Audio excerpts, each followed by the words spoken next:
Harry Potter in the Chamber of Secrets, Chapter 17, The Heir of Slytherin. He was standing at the end of a very long, dimly lit chamber. Towering stone pillars entwined with more carved serpents rose to support a ceiling lost in darkness, casting long black shadows through the odd greenish gloom that filled the place. His heart beating very fast, Harry stood listening to the chill silence. Could the basilisk be lurking in a shadowy corner behind a pillar? And where was Ginny? He pulled out his wand and moved forward between the serpentine columns. Every careful footstep echoed loudly off the shadowy walls. He kept his eyes narrowed, ready to clamp them shut at the smallest sign of movement. The hollow eye sockets of the stone snakes seemed to be following him. More than once, with a jolt of the stomach, he thought he saw one stir. Then, as he drew level with the last pair of pillars, a statue high as the chamber itself loomed into view, standing against the back wall.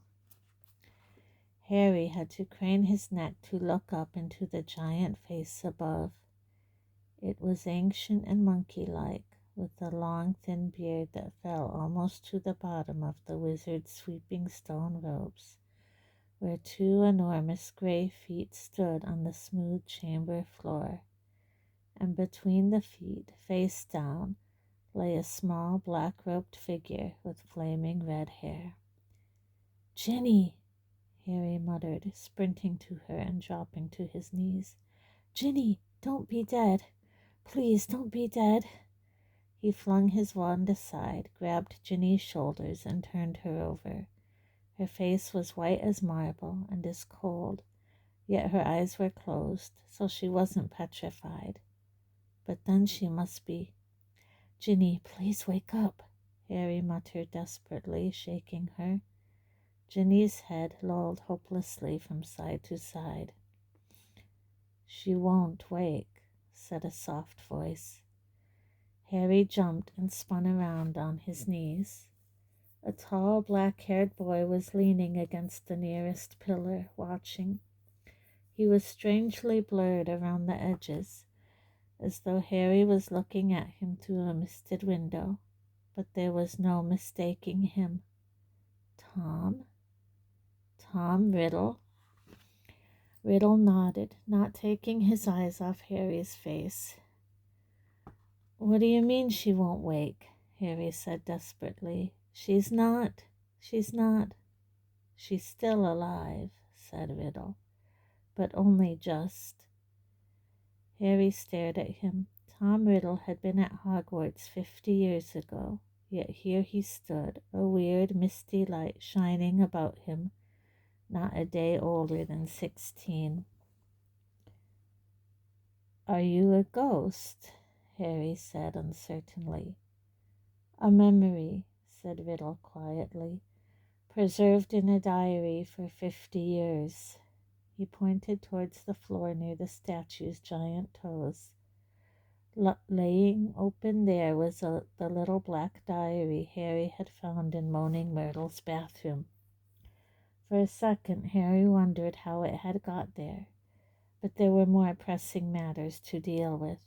"You've got to help me, Tom," Harry said, raising Ginny's head again. "We've got to get her out of here. There's a basilisk. I don't know where it is, but it could be along any moment. Please help me." Riddle didn't move. Harry, sweating, managed to hoist Ginny half off the floor and bent to pick up his wand again, but his wand had gone. "Did you see?" He looked up. Riddle was still watching him, twirling Harry's wand between his long fingers. "Thanks," said Harry, stretching out his hand for it. A smile curled the corners of Riddle's mouth. He continued to stare at Harry, twirling the wand idly. "Listen," said Harry urgently, his knees sagging with Ginny's dead weight. "We've got to go. If the basilisk comes..." It won't come until it is called, said Riddle calmly. Harry lowered Ginny back onto the floor, unable to hold her up any longer. What do you mean? He said. Look, give me my wand. I might need it. Riddle's smile broadened. You won't be needing it, he said. Harry stared at him. What do you mean I won't be?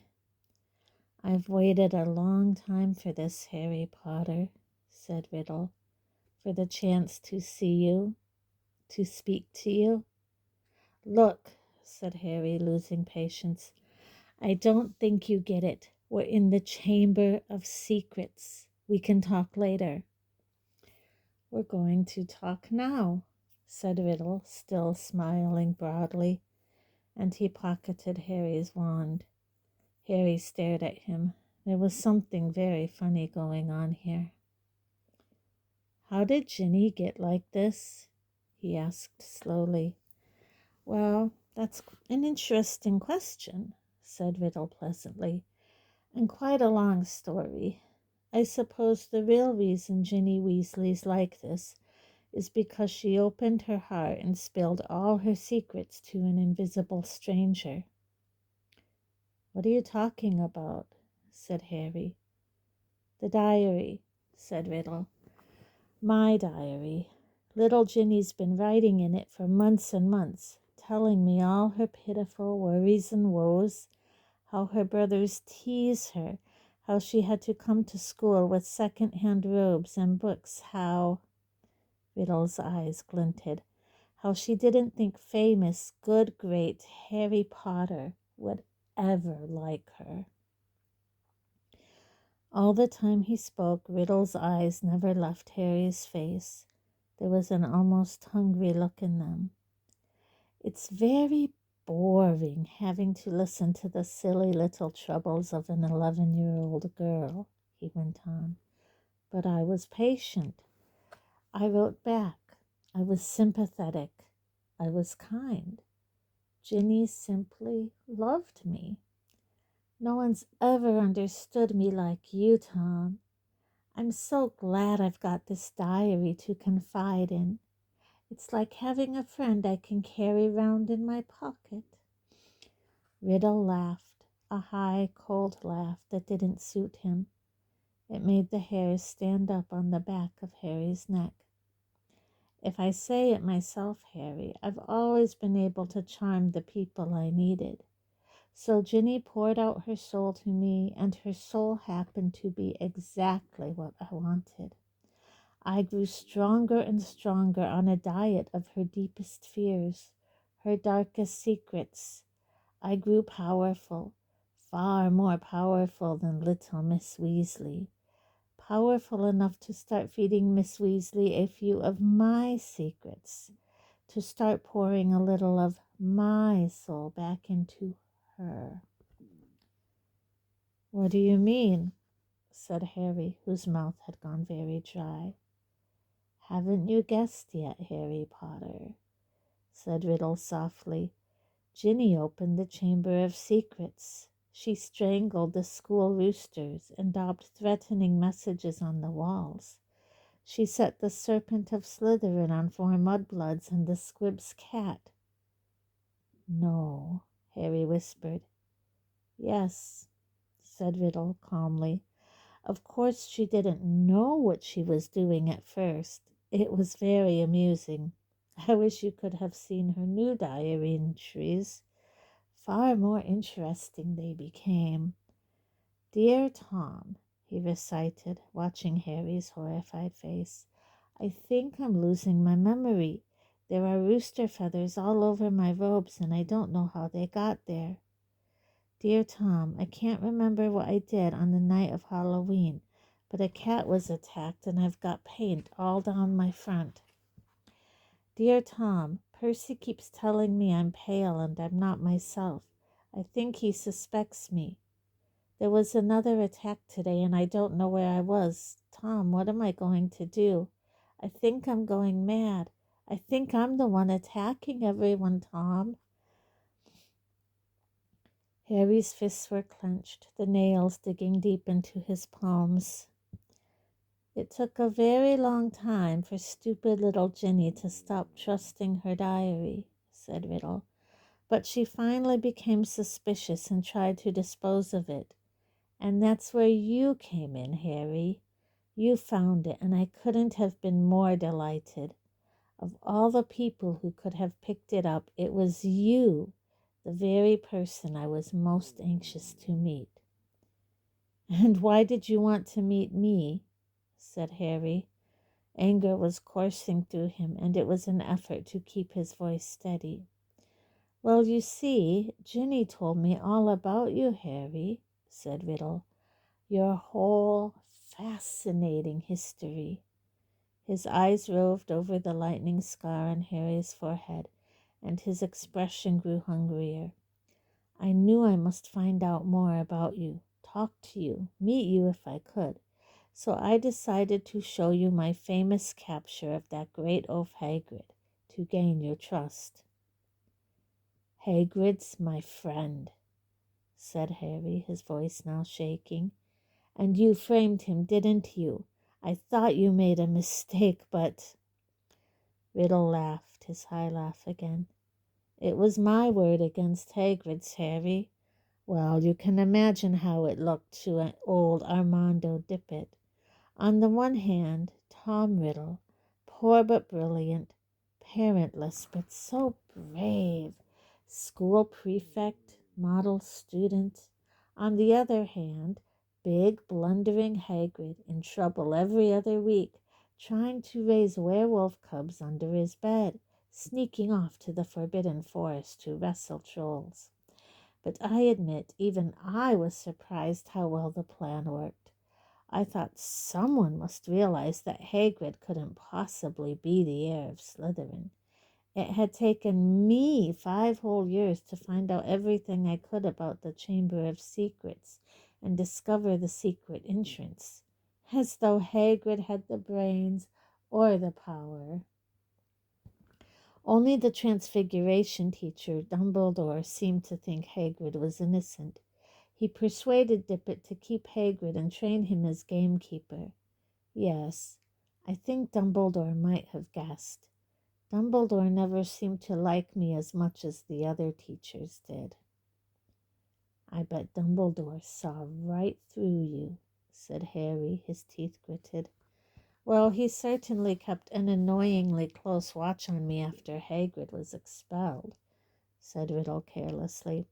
I knew it wouldn't be safe to open the chamber again while I was still at school, but I wasn't going to waste those long years I'd spent searching for it. I decided to leave behind a diary, preserving my 16-year-old self in its pages, so that one day, with luck, I would be able to lead another in my footsteps and finish Salazar Slytherin's noble work. Well, you haven't finished it, said Harry triumphantly. No one's died this time, not even the cat. In a few hours the mandrake draft will be ready, and everyone who is petrified will be all right again. Haven't I already told you, said Riddle quietly, that killing mudbloods doesn't matter to me anymore? For many months now, my new target has been you. Harry stared at him. Imagine how angry I was when the next time my diary was opened, it was Ginny who was writing to me, not you.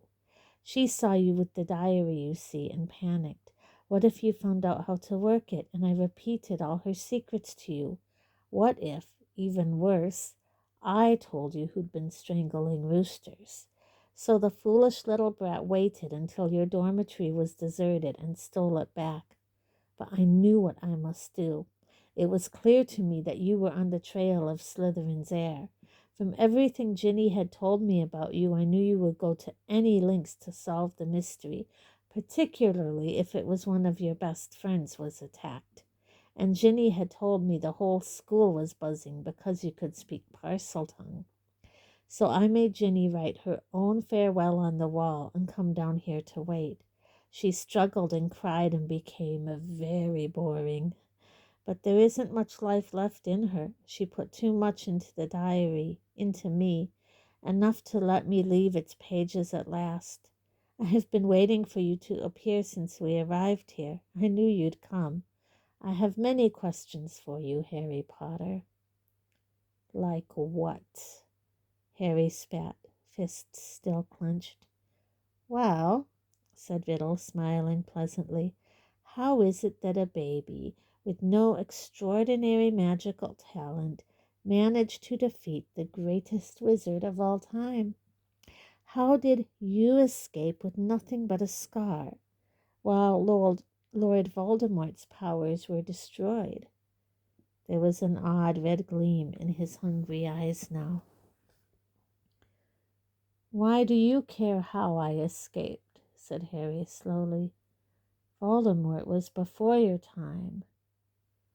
"Voldemort," said Riddle softly, "is my past, present, and future, Harry Potter." He pulled Harry's wand from his pocket and began to trace it through the air, writing 3 shimmering words: Tom Marvolo Riddle. Then he waved the wand once, and the letters of his name rearranged themselves. "I am Lord Voldemort." "You see," he whispered, "it was a name I was already using at Hogwarts. To my most intimate friends only, of course. You think I was going to use my filthy Muggle father's name forever? I, in whose veins runs the blood of Salazar Slytherin himself through my mother's side. I keep the name of a foul, common Muggle who abandoned me even before I was born, just because he found out his wife was a witch. No, Harry, I fashioned myself a new name, a name I knew wizards everywhere would one day fear to speak, when I had become the greatest sorcerer in the world." Harry's brain seemed to have jammed. He stared numbly at Riddle, at the orphaned boy who had grown up to murder Harry's own parents, and so many others. At last he forced himself to speak. "You're not," he said, his quiet voice full of hatred. "Not what?" snapped Riddle. "Not the greatest sorcerer in the world," said Harry, breathing fast.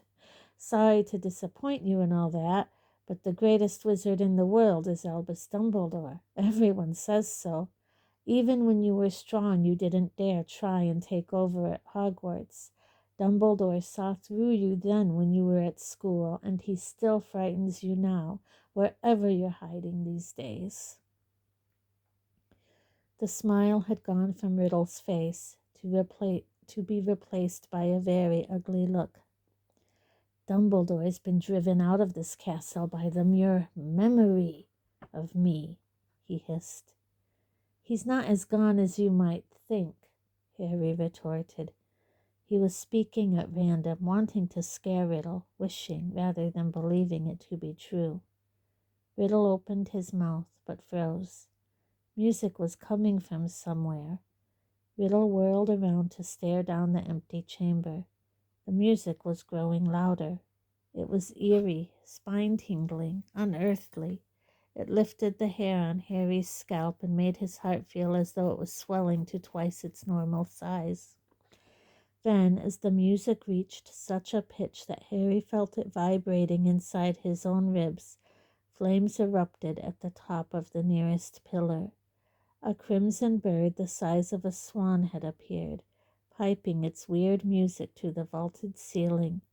It had a glittering golden tail as long as a peacock's, and gleaming golden talons which were gripping a ragged bundle. A second later, the bird was flying straight at Harry. It dropped the ragged thing it was carrying at his feet, then landed heavily on his shoulder. As it folded its great wings, Harry looked up and saw it had a long, sharp golden beak and beady black eyes. The bird stopped singing. It sat still and warm next to Harry's cheek, gazing steadily at Riddle. That's a phoenix, said Riddle, staring shrewdly back at it. Fox? Harry breathed, and he felt the bird's golden claws squeeze his shoulder gently. And that, said Riddle, now eyeing the ragged thing that Fox had dropped, that's the old school sorting hat. So it was, patched, frayed, and dirty. The hat lay motionless at Harry's feet. Riddle began to laugh again. He laughed so hard that the dark chamber rang with it, as though 10 Riddles were laughing at once. This is what Dumbledore sends his defender, a songbird in an old hat. Do you feel brave, Harry Potter? Do you feel safe now? Harry didn't answer. He might not see what use Fox or the sorting hat were, but he was no longer alone, and he waited with mounting courage for Riddle to stop laughing. To business, Harry, said Riddle, still smiling broadly. Twice, in your past, in my future, we have met, and twice I failed to kill you. How did you survive? Tell me everything. The longer you talk, he added softly, the longer you stay alive. Harry was thinking fast, weighing his chances. Riddle had the wand. He, Harry, had Fox and the sorting hat, neither of which would be much good in a duel. It looked bad, all right. But the longer Riddle stood there, the more life was dwindling out of Ginny. And in the meantime, Harry noticed suddenly, Riddle's outline was becoming clearer, more solid. If it had to be a fight between him and Riddle, better sooner than later. No one knows why you lost your powers when you attacked me, said Harry abruptly. I don't know myself, but I know why you couldn't kill me, because my mother died to save me.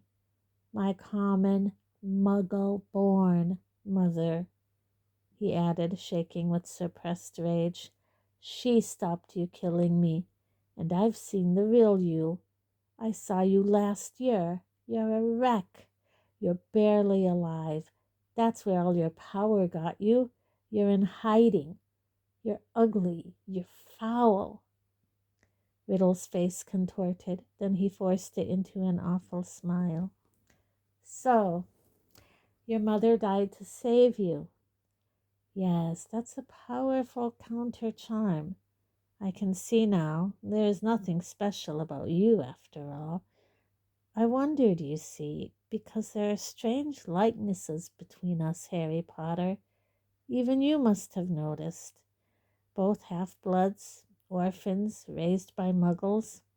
Probably the only 2 Parselmouths to come to Hogwarts since the great Slytherin himself. We even look something alike. But after all, it was merely a lucky chance that saved you from me. That's all I wanted to know. Harry stood, tense, waiting for Riddle to raise his wand. But Riddle's twisted smile was widening again. Now, Harry, I'm going to teach you a little lesson. Let's match the powers of Lord Voldemort, heir of Salazar Slytherin, against famous Harry Potter and the best weapons Dumbledore can give him. He cast an amused eye over Fox and the sorting hat, then walked away. Harry, fear spreading up his numb legs, watched Riddle stop between the high pillars and look up into the stone face of Slytherin, high above him in the half-darkness. Riddle opened his mouth wide and hissed, but Harry understood what he was saying. Speak to me, Slytherin, greatest of the Hogwarts 4. Harry wheeled around to look up at the statue, Fox swaying on his shoulder. Slytherin's gigantic stone face was moving. Horror-struck, Harry saw his mouth opening wider and wider to make a huge black hole, and something was stirring inside the statue's mouth. Something was slithering up from its depths.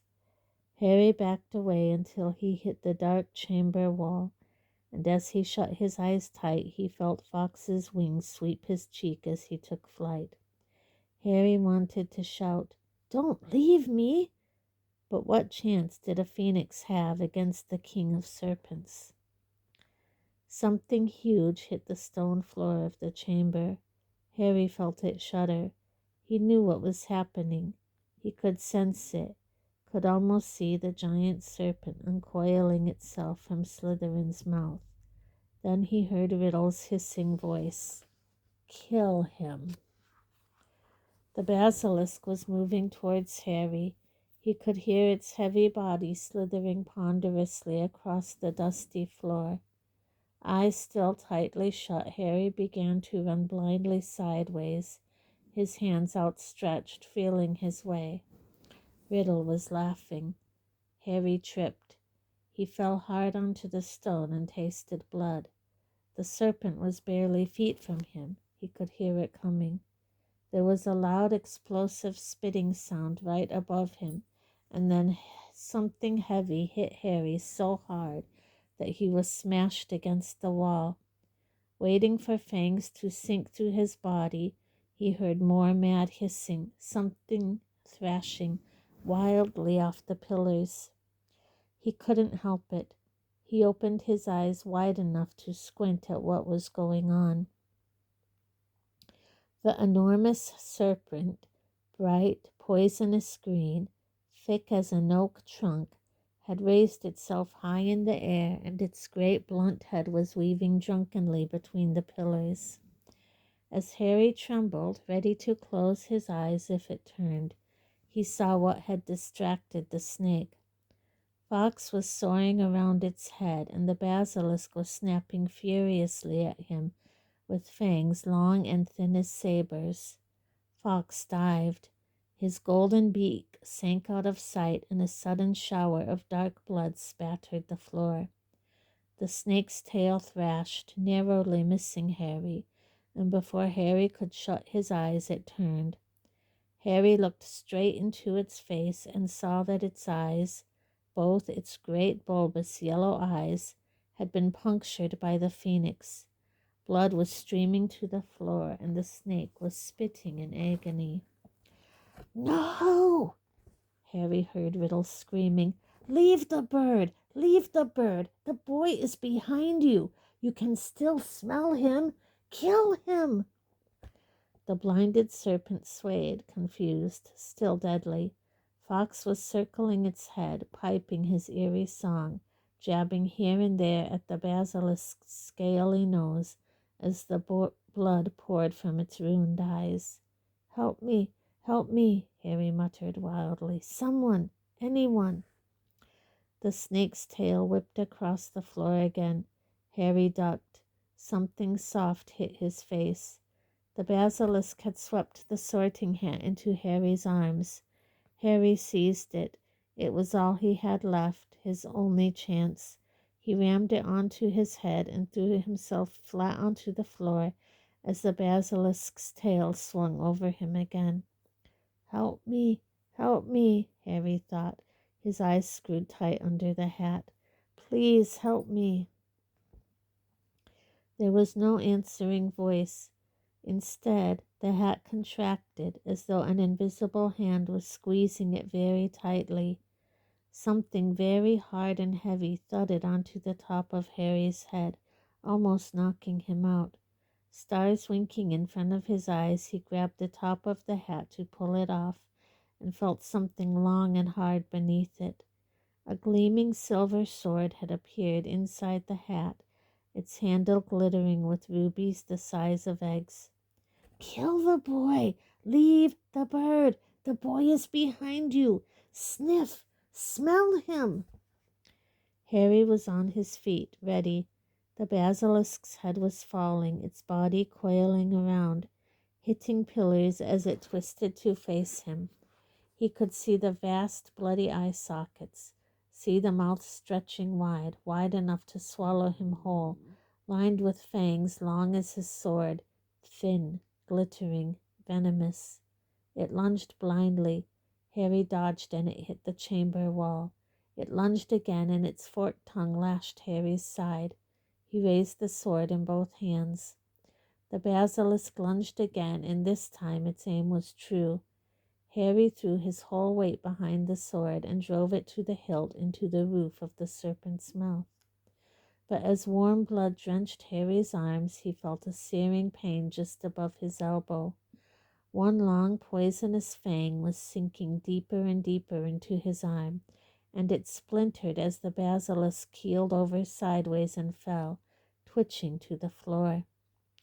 Harry slid down the wall. He gripped the fang that was spreading poison through his body and wrenched it out of his arm, but he knew it was too late. White-hot pain was spreading slowly and steadily from the wound. Even as he dropped the fang and watched his own blood soaking his robes, his vision went foggy. The chamber was dissolving in a whirl of dull color. A patch of scarlet swam past, and Harry heard a soft clatter of claws behind him. "Fox," said Harry thickly. "You were brilliant, Fox." He felt the bird lay its beautiful head on the spot where the serpent's fang had pierced him. He could hear echoing footsteps, and then a dark shadow moved in front of him. "You're dead, Harry Potter," said Riddle's voice above him. "Dead. Even Dumbledore's bird knows it. Do you see what he's doing, Potter? He's crying." Harry blinked. Fox's head slid in and out of focus. Thick, pearly tears were trickling down the glossy feathers. "I'm going to sit here and watch you die, Harry Potter. Take your time. I'm in no hurry." Harry felt drowsy. Everything around him seemed to be spinning. "So ends the famous Harry Potter," said Riddle's distant voice.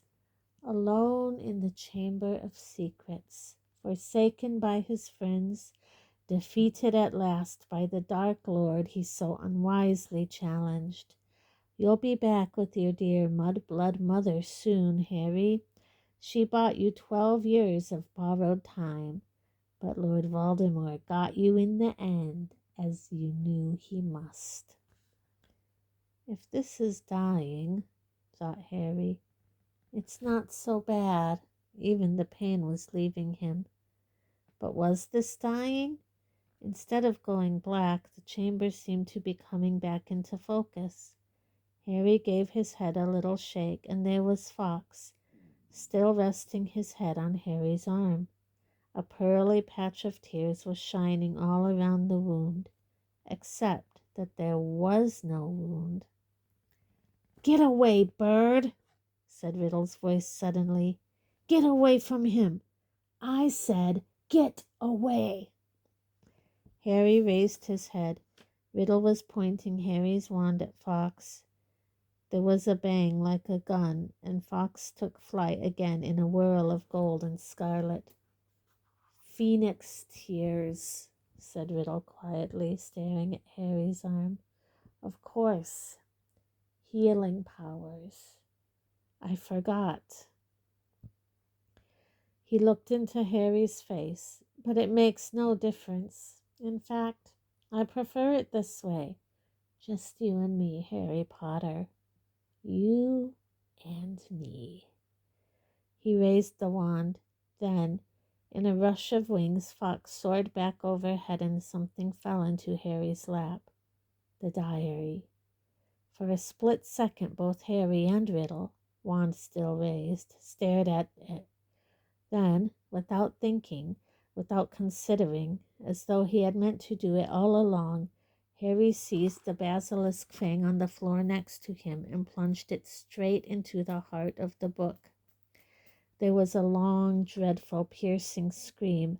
Ink spurted out of the diary in torrents, streaming over Harry's hands, flooding the floor. Riddle was writhing and twisting, screaming and flailing, and then he had gone. Harry's wand fell to the floor with a clatter, and there was silence. Silence except for the steady drip, drip of ink still oozing from the diary. The basilisk venom had burned a sizzling hole right through it. Shaking all over, Harry pulled himself up. His head was spinning as though he'd just traveled miles by flue powder.